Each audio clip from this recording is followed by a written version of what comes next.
Corporate and Investment Banking presentan Mirada Financiera. El periodista Sebastián Aguirre analiza los principales hechos que mueven a los mercados financieros de Chile y el mundo. ¿Qué tal? ¿Cómo están? Bienvenidos a Radio Infinita. Hacemos Mirada Financiera en media hora. Vamos a revisar las informaciones más importantes de este día, lunes 17 de agosto de 2015, iniciando la semana, con hartos temas que queremos conversar junto a ustedes.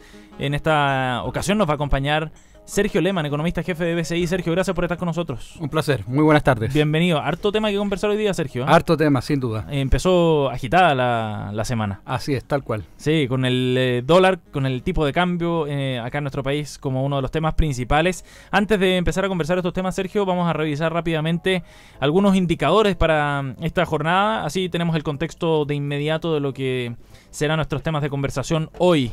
Vamos con las bolsas. En Asia, el Nikkei subió 0,49%. El Hang Seng, en cambio, bajó un 0,74%, mientras que en Shanghai un alza de 0,11% en la primera jornada después del cierre de las variaciones en el yuan que realizó China la semana pasada. Europa, en tanto, opera con una caída leve, en el caso de la bolsa del FTSE 100 de Londres, de 0,01%. La bolsa de París, el CAC 40, sube 0,57%. El DAX cayó 0,41% y el IBEX de Madrid con un alza de 0,19% en esta jornada. ¿Qué pasa en Wall Street? Vamos a Estados Unidos. El Dow Jones opera con 0,25% de ganancia a esta hora. Standard & Poor's 500 con 0,25% también de ganancia, mientras el Nasdaq se empina con un 0,41% en esta jornada. Mientras que acá en Santiago, con números más o menos planos, el IPSA tiene una leve variación de 0,02% a la baja, mientras el índice general, el ICPA, sube 0,06% a esta hora de las transacciones, cuando son las 2:02. ¿Qué pasó con el cobre? Una baja de 1,06%. Ese fue el cierre para hoy. En la cotización del metal rojo en la bolsa de Londres, se transó en el mercado internacional el principal producto de exportación chileno en $2.31 la libra, contado grado A. El dólar es el tema de estos días acá en nuestro país. Comprador, el cierre para hoy fue de ser 690 pesos, mientras que para vendedor el precio fue de 690,5, un alza de 0,83% respecto al cierre de la semana pasada, y ya se ha transformado, hace varias semanas en realidad, en uno de los temas principales acá en la economía nacional. Ya vamos a analizar de inmediato eso. Antes les recuerdo que nos pueden escuchar online a través del sitio www.infinita.cl. Luego tendrán acceso también a partir de las 3:30 al podcast en nuestro sitio.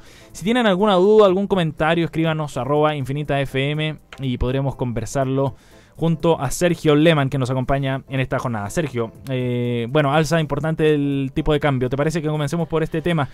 ¿Por qué ha subido tanto el precio del dólar en las últimas semanas, como un contexto general para lo que está sucediendo?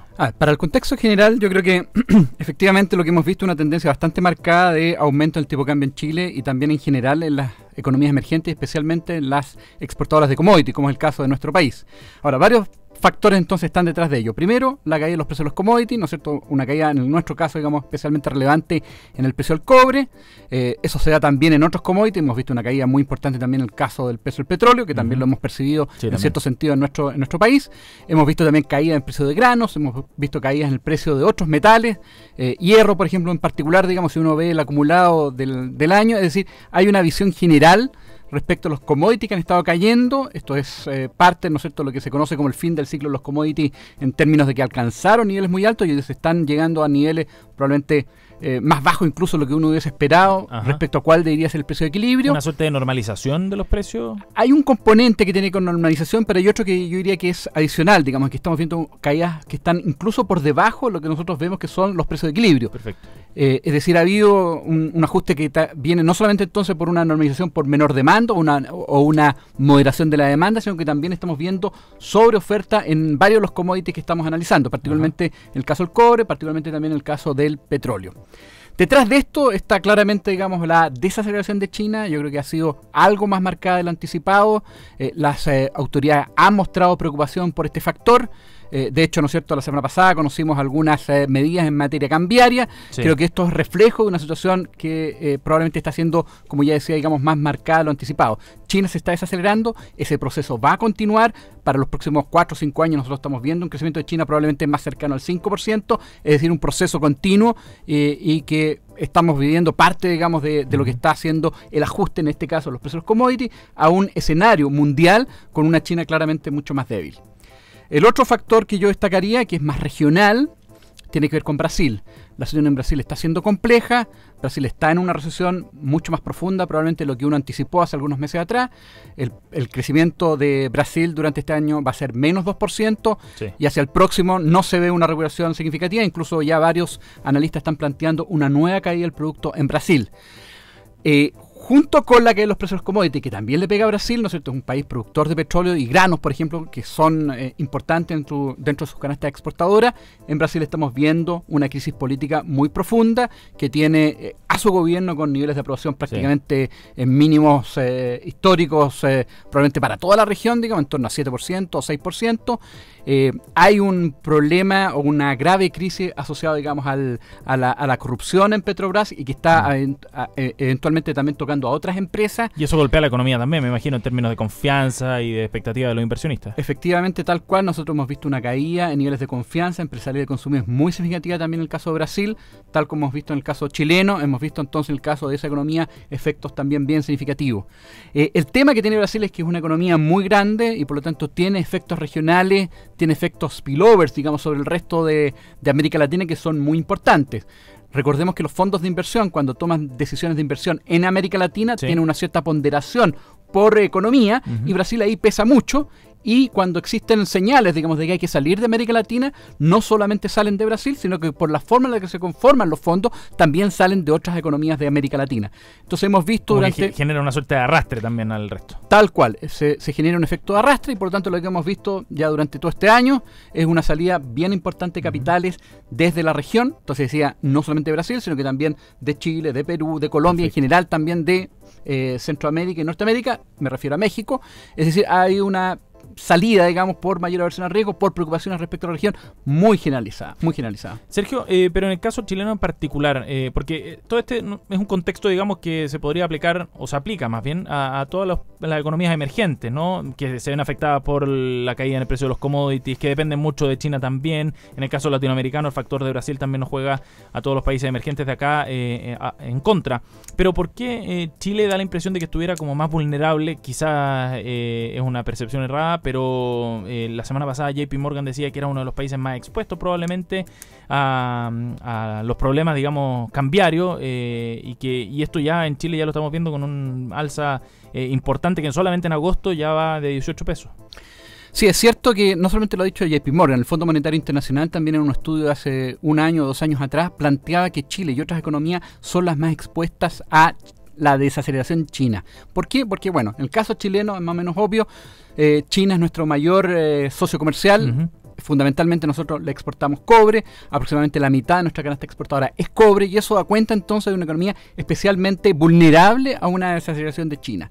Otras economías que aparecen dentro de ese mismo grupo, no necesariamente son emergentes, está por ejemplo también Australia. Australia también es una economía muy dependiente de China, ellos son fundamentalmente exportadores de hierro, carbón y otros commodities.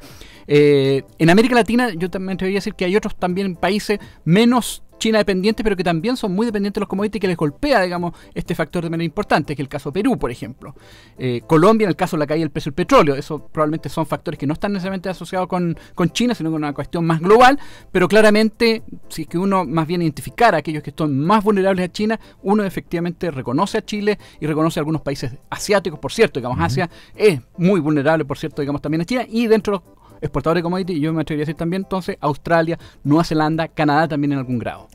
El haber superado hoy día el precio de los 690 frágilmente, indicio de que la trayectoria va a seguir al alza, digamos, en las próximas semanas? Nosotros creemos que sí, que el tipo de cambio debería alcanzar a los 700 pesos por dólar de aquí a algunas semanas más, porque esto está vinculado también con otro factor que no señalaba, digamos. Si uno deja de lado, digamos, China, si uno deja de lado los commodities, está el factor de la Reserva Federal de Estados Unidos. Nosotros creemos que, o al menos, digamos, el equipo de estudios de BCI, que el 17 de septiembre, cuando es la próxima reunión de la FED, nosotros vamos a ver el inicio de un proceso de normalización monetaria. Eso genera como efecto global una apreciación del dólar, y por lo tanto nuestra moneda y las monedas de economía emergente también van a sufrir el efecto, ¿no es cierto?, de ese proceso, digamos, una apreciación global, entonces un aumento del tipo de cambio en nuestro país y también en el resto de las economías emergentes. Hay cierta división todavía respecto a si inicia o no inicia, digamos, la FED ese proceso de normalización. Hoy día el mercado está bastante dividido. ¿De qué podría depender? Yo diría que lo central que probablemente está dominando esta decisión tiene que ver con la mirada que se tiene respecto al mercado laboral. Nosotros vemos que el mercado laboral está prácticamente en pleno empleo, hemos visto aumento en salario, hemos visto también un mercado inmobiliario que está recuperándose de manera importante. Por lo tanto, de acuerdo a los fundamentales macroeconómicos, la señal apuntaría a que la FED debería iniciar este proceso.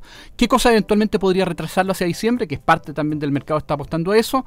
Es que esta volatilidad que estamos viendo en los mercados, estos movimientos cambiarios, estos movimientos probablemente un poquito impredecibles, digamos, que se desarrollan en los mercados financieros, pudiese llevar a la FED a retardar un poquito ese proceso y comenzarlo en diciembre. De todas maneras, nosotros creemos que van a predominar los fundamentales macroeconómicos por los factores que ya mencioné, y eso llevaría entonces a que la FED debería comenzar este proceso en septiembre. Por tanto, la trayectoria al alza del tipo de cambio acá en Chile se mantendrá por varias semanas. Nosotros creemos que sí, que se va a mantener este proceso. Luego, probablemente esto debería tender a moderarse, y de hecho nosotros estamos viendo que el tipo de cambio debería terminar el año más bien en torno a 6.80, digamos, algo con una ligera vuelta, digamos, hacia fin de año. Ajá, sí. Perfecto. ¿Es posible que llegue a superar los 710 pesos, por ejemplo, que algunos analistas lo sitúan como una siguiente frontera de alguna manera? Yo no lo descartaría, digamos. Yo creo que es posible. Nuestra visión es que el escenario base debería llegar en torno a 700. Okay. ¿Qué podría generar presiones adicionales en el peso? Tiene que ver con, yo me atrevería a decir, noticias no muy buenas de Brasil. Si nosotros vemos un downgrade en Brasil, eso no debería ocurrir en el corto plazo. Pero en la medida que empiecen a aparecer más señales que apunten, digamos, en esa dirección, vamos a ver más salida de capitales de la región y por lo tanto presiones adicionales sobre el tipo de cambio. Hay evidencia empírica que señala que hay una correlación entre el peso chileno y el real brasileño más o menos importante, entre 50% o más, digamos, dependiendo de los periodos. Por lo tanto, lo que esté pasando en Brasil probablemente va a tener también efectos regionales sobre las monedas. Sergio, ¿qué pasa con la economía nacional en ese sentido? Si los números no mejoran, si la economía sigue más o menos a este nivel de crecimiento, o peor aún, se desacelera un poquitito más, ¿podría también influir eso en el tipo de cambio o no? Sin duda, yo creo que es el último factor, digamos, que me faltaba mencionar, que tiene que ver con la lista, que tiene que ver con la actividad en la economía local. Efectivamente, las cifras de actividad en Chile han sido débiles. Eso claramente también apoya, digamos, un dólar un poquito más fuerte, digamos, relativo al peso, y claramente en la medida que la economía no vaya respondiendo en materia de actividad, probablemente las presiones sobre el tipo de cambio van a continuar, porque de alguna manera eso tiene que ver con cómo la política monetaria se va a mover, digamos, en el futuro, en la medida que... La política acá en Chile. Acá en Chile, exactamente, porque en la medida que nosotros veamos que probablemente el proceso de normalización monetaria en Chile va a empezar más tardíamente, eso tiene efectos cambiarios en el corto plazo. Y la posibilidad de que el Banco Central se hubiera obligado a intervenir, ¿es un escenario lejano? Yo creo que no es un escenario plausible por ahora, digamos. Y las razones de ello son, yo diría, dos en lo fundamental.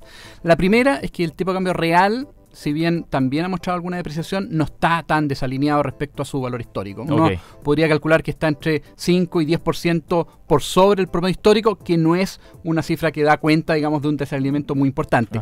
Las razones de ello tienen que ver con el diferencial de inflación entre Chile y Estados Unidos, o los países desarrollados, y segundo, porque las monedas de nuestros socios comerciales se han depreciado también en magnitudes probablemente equivalentes a la nuestra, y eso hace entonces que la competitividad relativa que uno pudiese a lo mejor leer del aumento del tipo de cambio no es tan importante como uno a priori, digamos, podría interpretar, dado el movimiento de otras monedas también de economías emergentes. Ajá. Entonces, el primer fundamento para no intervenir tiene que ver con justamente ese, que no hay un desaceleramiento demasiado importante del tipo de cambio real, que es el significativo, el que finalmente mira al Banco Central cuando decide o no decide intervenir. De hecho, algo de eso anticipaba Rodrigo Vergara en una entrevista hace 2 o 3 semanas en Tal la cual, tercera, ¿sí? tal cual.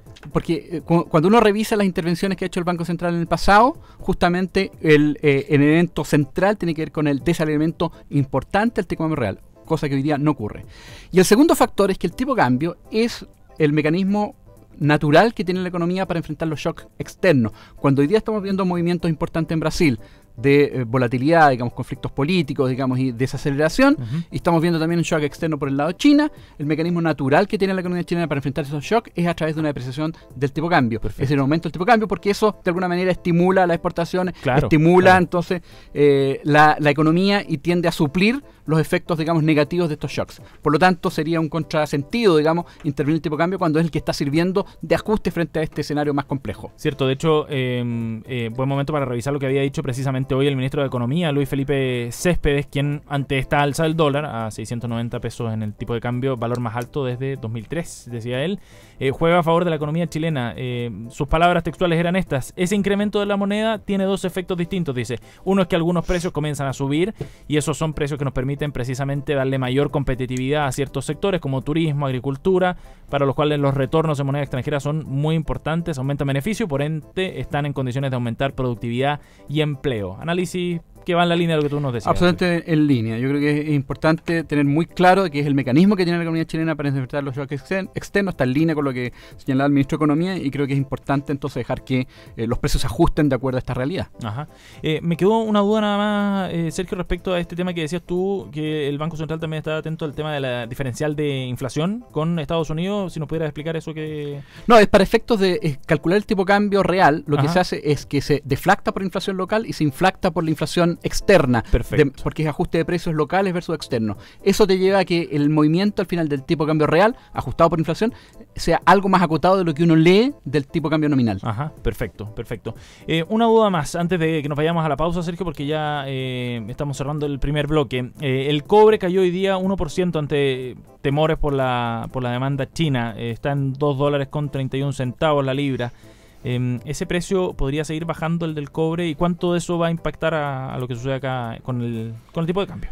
Yo creo que efectivamente puede bajar algo más. Hoy día no hubo nuevas noticias de China que pudiesen a lo mejor apuntar a esa dirección, pero sí hay evidencia de que hay mayores agentes que se denominan no comerciales, que son básicamente fondos de inversión o especuladores que están apostando contra el cobre, digamos, toman posiciones en sus pasivos, y eso tiende, digamos, entonces a hacer caer algo más el precio del cobre de lo que a lo mejor los fundamentales sugieren. ¿Podrían haber caídas adicionales? Sí, podrían haber. Creemos que no debería ser demasiado importante y más bien estamos viendo que el cobre debería tender a recuperarse, digamos, hacia algo, hacia fin de año. Ajá, perfecto. Bien, ahí estaba entonces el análisis bien completo. Le dedicamos buena parte del programa precisamente a hablar del tipo de cambio porque es uno de los temas más interesantes para nuestros auditores también. Es un tema que llega mucho a la ciudadanía también, el tema del dólar. Así que valía la pena profundizar en las causas de esta escalada además que tuvo hoy. Nos vamos a una pausa, 2:17. BCI Corporate and Investment Banking le ofrece soluciones en corretaje de bolsa, Miami Branch, securitizadora, banca privada, sales and trading, finanzas corporativas y asset management a través de un solo ejecutivo de relación.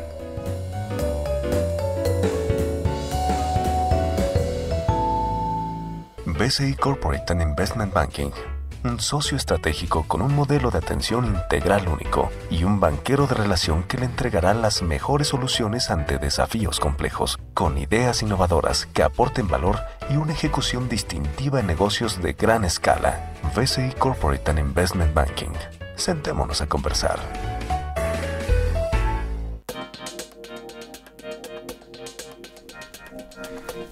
En sus decisiones financieras, BCI Corporate and Investment Banking está junto a usted con un modelo de atención integral único que aporta valor y una ejecución distintiva. Sentémonos a conversar. Estamos de vuelta aquí en Mirada Financiera en esta edición de día lunes 17 de agosto. 2 de la tarde con 18 minutos. Nos acompaña Sergio Lehmann, economista jefe de BCI, para hablar, Sergio, en este segundo bloque, dedicarnos a lo que ha sucedido con la economía internacional y en particular con el rendimiento del mercado bursátil durante esta jornada. A ver, yo creo que en general los datos de actividad hoy día fueron un poquito negativos a nivel internacional. Partiendo por Europa, salió datos de comercio exterior, que fueron algo más malos anticipados, particularmente por el lado de las importaciones. La exportación es algo mejor, pero lo que está mostrando ese dato es que en realidad la actividad en Europa está siendo algo menos dinámica de lo que fue el primer trimestre del año, por cierto, digamos, con un crecimiento bastante sano, pero que ha mostrado pérdida de impulso, digamos, con los datos más recientes. Eso claramente es una señal de alerta, digamos, en el sentido que lo que uno estaba viendo respecto a Europa hay que mirarlo con cierto cuidado, está perdiendo impulso. De hecho, probablemente generó cierto ruido a partir de la semana pasada los datos de cambiarios chinos, digamos, que tuvieron, digamos, un impacto sobre la cotización bursátil, particularmente por las preocupaciones que eso puede llevar a empresas exportadoras europeas, particularmente alemanas. En la medida que pierdan competitividad relativa, digamos, a China, claramente sus resultados van a ser algo más débiles y por lo tanto van a mostrar también caídas, digamos, bursátiles. Hoy día parte ese proceso continuado, digamos, es decir, hemos visto también algunas preocupaciones respecto a la actividad en Europa, tiene que ver con este escenario internacional algo más débil. También tuvimos hoy día algunos datos manufactureros en Estados Unidos que no fueron del todo buenos, que es el dato de Nueva York, que probablemente no da una visión generalizada de lo que está pasando en la economía, pero es una señal de alerta, de que estamos viendo un mundo más débil, una Europa más débil, y que por lo tanto eso tiene, por cierto, digamos, efectos bursátiles. Ahora, respecto a Europa, han ya salido algunas voces, digamos, la semana pasada y hace 2 semanas atrás, y hoy día también han tendido a acrecentarse respecto al programa de compra de bonos que está llevando Europa, digamos, que se supone que terminan en septiembre del próximo año. Hay voces que han apuntado a que esto debería extenderse algo más de tiempo, porque primero, los efectos que ha tenido sobre las tasas de interés a las cuales se endeudan los gobiernos probablemente ha sido bastante marginal, producto en parte, digamos, del ruido que generó Grecia en su momento. Y segundo, porque no ha logrado, no ha llevado, digamos, a la depreciación, por ejemplo, del euro suficiente, digamos, para estimular a lo mejor el sector externo. No me atrevo a decir de Alemania, que está mostrando, por cierto, digamos, un dinamismo por el lado externo bastante importante, pero sí a lo mejor de aquellas economías más comprometidas, más frágiles, que están enfrentando dificultades algo mayores. Entonces, frente a este escenario, probablemente no sería descartable que en algún momento, tal vez ya más entrado el 2016, sí se anuncie que a lo mejor el ECB va a extender su programa de compra de bonos durante más tiempo con el propósito de ayudar a solventar o darle un pie más fuerte, digamos, a la economía europea. A robustecer la economía, sí. ¿Y eso podría después apuntalar a los mercados europeos, las bolsas en particular? Yo creo que en la medida que se vayan fortaleciendo las señales en esa dirección, es decir, que efectivamente va a continuar probablemente durante más tiempo el que hoy día está siendo considerado el programa de compra de bonos europeos, probablemente sí va a tener un efecto positivo en las bolsas europeas. Creo que es más o menos obvio que Europa hoy día está enfrentando una situación débil, tiene problemas estructurales, en la medida que vaya avanzando, digamos, en resolución de esos problemas estructurales, pero además vaya recibiendo cierto apoyo del ECB, del Banco Central Europeo, probablemente sí vamos a ver alguna reacción algo más positiva, digamos, en los mercados financieros, en los mercados bursátiles. Sergio, cuando hablas de esos problemas estructurales, ¿tienen que ver con temas políticos también? ¿Son problemas políticos los que está enfrentando Europa? Yo diría que, a ver, los centrales de Europa son económicos, digamos. Europa ha estado perdiendo competitividad, tiene rigidez en algunos mercados muy significativos, el mercado laboral, digamos, que es parte probablemente de los elementos que en la discusión interna deberíamos tener respecto al mercado laboral en Chile, respecto a la reforma. Creo que es importante aprender, digamos, de la experiencia europea. Europa tiene rigideces muy importantes en el mercado laboral, tiene subsidios muy importantes en algunos sectores, tiene mercados en general o estados, digamos, muy fuertes, y eso le ha estado restando competitividad a Europa durante los últimos probablemente 30 años, digamos. Y hoy día esa pérdida de competitividad se está reflejando, digamos, en una exportación, un sector externo, particularmente los países que son de la periferia europea. No me estoy refiriendo ahí de los países core como Alemania u otros que sí tienen probablemente mayor competitividad por la forma en la cual han enfrentado su proceso de desarrollo, digamos, su sector manufacturero, pero que habla de problemas, como decía, estructurales que hacen ver que Europa va a tener un crecimiento bastante débil hacia los próximos años de todas maneras, digamos, mientras no vaya flexibilizando algunos mercados, mientras no vaya resolviendo los temas que tiene pendientes en materia, por ejemplo, de jubilación, en el sentido de que tiene que probablemente elevar la edad, como lo está haciendo Grecia, pero que todavía falta que lo hagan otros países, de manera de ir logrando financiar precisamente esas jubilaciones. Creo que tiene todavía problemas pendientes Europa que tiene que abordar. Parte también tiene que ver con esta unificación fiscal, digamos, tener una política fiscal unida. Hoy día hay divergencias importantes en ese lado. Yo creo que tiene temas pendientes y por lo tanto vamos a seguir viendo a Europa frágil durante algunos años. Sergio, ¿y cuánta de esa fragilidad tiene que ver con Grecia en particular? ¿O Grecia, después de esta aprobación del tercer rescate, dejó de ser un problema por un tiempo al menos? Yo diría que el tema de Grecia es más político que económico. Grecia hoy día es un país o es una economía bastante pequeña, con efectos sistémicos bastante acotados, con efectos globales también bastante acotados, pero sí la señal política que uno recoge de Grecia y la situación de Grecia es importante para el resto de Europa. Es decir, si vemos Grecia, que por ejemplo tiene más incentivos para salir de la zona euro, probablemente también genere incentivos en una posible crisis hacia adelante, que otros países que enfrentan dificultades salgan también de la zona euro. Entonces eso le da menor estabilidad a la zona euro como un todo. Eso es político. Y hay algunos partidos políticos un poquito más extremos, ¿no es cierto? Conocemos el caso de España, Podemos, digamos, y en Francia también, digamos, algunos que son... Frente Nacionalista. Frente Nacionalista, que son en general partidos que no están... acordes, digamos, con esta visión de una Europa unida, sino que son más bien euroscépticos, que probablemente también, eventualmente, si es que Grecia sale, digamos, dependiendo de cómo se desarrolla la situación en Grecia, podrían fortalecerse. Entonces diría que hay un componente político respecto al tema de Grecia sobre el resto de Europa que es importante ir monitoreando, ir mirando. Mi sensación es que después de cómo se llegó al acuerdo con Grecia, estos partidos más euroscépticos se han debilitado, digamos. Y por lo tanto, yo diría que es una señal de un poquito más tranquilidad en ese lado. Cierto, porque Syriza era uno de esos euroscépticos inicialmente, o aparecía así al menos, de esa forma llega al poder, y luego se modera cuando tiene que negociar, en el fondo, al sentarse a la mesa. Tal cual. Sergio, hablemos de China un poco también. Bueno, en el primer bloque, hablando del tipo de cambio, inevitablemente teníamos que tocar, porque es uno de los temas que marca también el tema del tipo de cambio a nivel internacional, la desaceleración de China. Pero me gustaría que pudieras darnos una interpretación de lo que sucedió la semana pasada con esta intervención sobre el yuan. ¿Tú lo interpretas como un signo de debilidad de la economía china o es efectivamente una buena noticia en la medida en que está dando el impulso a su sector exportador?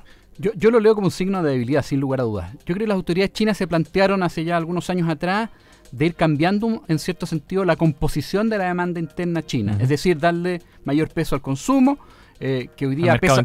El mercado interno, digamos. El consumo hoy día en China pesa en torno al 40% del PIB, que está muy por debajo del 70% que en general muestran los países en el mundo. Con una inversión que también pesa mucho en China, digamos. En torno al 40% más o menos está asociado, digamos, a inversión versus 20, 25 que es en el resto del mundo. Y exportaciones, comercio exterior también en China, que son muy importantes. Las autoridades chinas querían de alguna manera ir rebalanceando esa demanda interna, porque no es sostenible esa composición, de manera de ir dando mayor sostenibilidad al crecimiento para los años futuros. Mi lectura es que claramente esa política no ha dado resultados. ¿Qué estamos viendo? Que el consumo no está respondiendo. De hecho, uno ve que el consumo interno en China se ha ido debilitando, ha ido perdiendo, digamos, impulso, se ha ido desacelerando. Estamos viendo que el sector externo, producto de la pérdida competitiva por la apreciación del yuan respecto al resto de las monedas, entendiendo que el yuan está pegado, digamos, al dólar, o relativamente pegado, digamos, al dólar, y las inversiones que mantienen cierta fuerza, digamos, porque hay una inversión pública, digamos, irrelevante, pero que han ido también cediendo parte de espacio. Esa combinación está dando como resultado una desaceleración en China más marcada de lo previsto, porque, como ya decía, el consumo no está respondiendo de acuerdo a los planes originales que se había propuesto las autoridades, digamos. Por lo tanto, de alguna manera, esta depreciación del yuan, este movimiento en el yuan, esta medida, básicamente buscan ir a la vieja receta, digamos, de reestimular las exportaciones por la vía de esta depreciación, digamos, y de alguna manera ir dejando de lado, esa es mi lectura, digamos, esta visión, digamos, de, al menos por ahora, de rebalancear la economía. Es decir, no ha respondido el consumo y por lo tanto vamos a reestimular el sector externo por esta vía de la depreciación del yuan. Creo que es una señal de alerta, como decía, la desaceleración en China está siendo más fuerte y de alguna manera las políticas que se propuso las autoridades no están dando el resultado que se esperaba. Pero eso significa recular respecto al plan original de darle más más fuerza al mercado interno o sencillamente tratar de apoyarlo también y de apuntalar y no dejar que se debilite mucho la economía? Nada. Yo creo que tiene como propósito evitar que se debilite mucho la economía. El consumo lo dejan por ahí stand-by probablemente por ahora.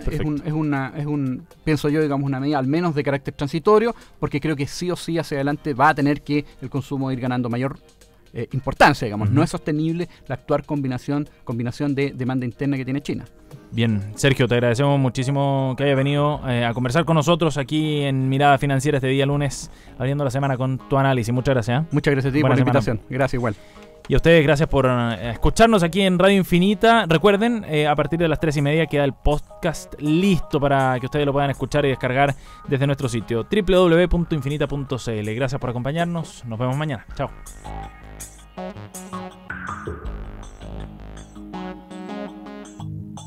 Radio Infinita, idioma universal, con el auspicio de BCI Corporate and Investment Banking, presentaron